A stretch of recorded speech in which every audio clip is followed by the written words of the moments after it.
திருமணத்திற்கு பிறகு வாழ்க்கை மாறுமா? ஜோதிடப்படி பார்த்தா நிச்சயம் மாறும்.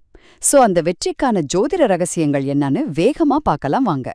உங்க ஜாதகமோ இல்ல நீங்க தேர்ந்தெடுக்கிற துணையோட ஜாதகமோ உங்க வாழ்க்கையை எப்படி பிரகாசமாக்கும்னு புரிஞ்சுக்க ஒரு மூணே முக்கியமான விதிகள் இருக்கு.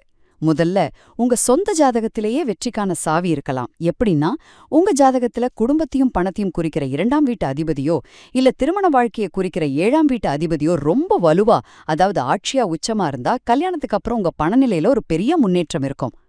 சரி, 2வது விஷயம், ஒருவேளை உங்க ஜாதகத்துல அப்படி இல்லைன்னா அப்போ நீங்க செலக்ட் பண்ற பார்ட்னர் தான் ரொம்ப முக்கியம்.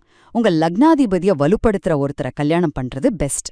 ஒரு உதாரணத்துக்கு, நீங்க மேஷ லக்னம்னா உங்க லக்னாதிபதி செவ்வாய். உங்க பார்ட்னர் ஜாதகத்துல செவ்வாய் வலுவா இருந்தா திருமணத்துக்கு பிறகு உங்க லைஃப் நல்லா மேல வரும். இதுக்கு அப்படியே ஆப்போசிட்டா உங்க லக்னாதிபதி நீச்சமாகிற லக்னத்துல இருக்கிறவங்கள தவிர்த்துறது நல்லது.